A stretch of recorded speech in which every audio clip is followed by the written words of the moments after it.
ಈಗಿನ ತಲೆ ಸಮುದಾಯಗಳ ಲೇಖಕರು ಮರೆತು ಹೋದ ಅಥವಾ ಅವಿತು ಹೋದ ತಮ್ಮ ಜಾತಿ ಕುಲಗಳ ಚರಿತ್ರೆಯನ್ನ ಪುನಃ ಶೋಧಿಸಿ ಬರೆಯಲು ಆರಂಭಿಸಿದ್ದಾರೆ.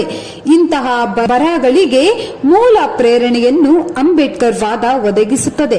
ಒಂದು ಹಂತದಲ್ಲಿ ಜ್ಯೋತಿಬಾ ಫುಲೆ ಈ ಕಾರ್ಯವನ್ನ ಆರಂಭಿಸಿದರು. ನಂತರದಲ್ಲಿ ಪಾಳಿ, ಪ್ರಾಕೃತ ಭಾಷೆಗಳಿರುವ ಬೌದ್ಧ, ಜೈನ ಗ್ರಂಥಗಳ ಆಧಾರದಲ್ಲಿ ವಿದೇಶಿ ಪ್ರಾಚೀನ ಪ್ರವಾಸಿ ಬರಹಗಾರರ ಉಲ್ಲೇಖಗಳನ್ನು ಆಧರಿಸಿ ದಲಿತ ಕುಲಕಥನಗಳು ಮತ್ತು ಐತಿಹ್ಯಗಳನ್ನ ಆಧರಿಸಿ ಚರಿತ್ರೆಯನ್ನ ಪುನರ್ರಚಿಸುವ ಕೆಲಸ ಮೊದಲಾಗಿದೆ.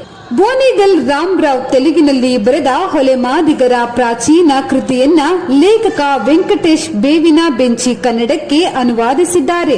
ಇದೊಂದು ಗಮನಾರ್ಹ ಕೃತಿ.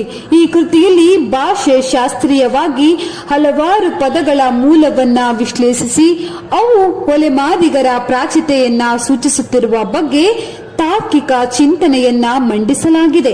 ಮಲ್ಲ ಮತ್ತು ಮಗಧ ಸಾಮ್ರಾಜ್ಯಗಳ ನಿರ್ಮಾಪಕರು ಮೂಲ ಮಾದಿಗರು ಎಂಬುದನ್ನ ಪ್ರತಿಪಾದಿಸಲಾಗಿದೆ. ಮೌರ್ಯ ಮೋಹರಿಯ ಎನ್ನುವ ಇಂದಿನ ಅಸ್ಪೃಶ್ಯ ಜಾತಿ ಮೂಲದ ವಂಶ ಎನ್ನುವ ಪ್ರತಿಪಾದನೆ ಇದೆ.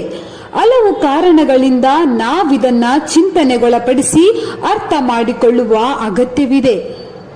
ಡಾಕ್ಟರ್ ಬಂಜಗೆರೆ ಜಯಪ್ರಕಾಶ್ ಈ ಪುಸ್ತಕವನ್ನ ನೀವೆಲ್ಲರೂ ಕೂಡ ಓದಿ. ಯಾಕೆ ಅಂತಂದ್ರೆ ಇವತ್ತಿನ ಕಾಲಘಟ್ಟದಲ್ಲಿ ನಾವು ಈ ಪುಸ್ತಕವನ್ನ ಓದಿ ಅರ್ಥ ಮಾಡಿಕೊಳ್ಳುವ ಅವಶ್ಯಕತೆ ತುಂಬಾನೇ ಇದೆ. ಪುಸ್ತಕ ಬೇಕಾದರೆ ಸಂಪರ್ಕ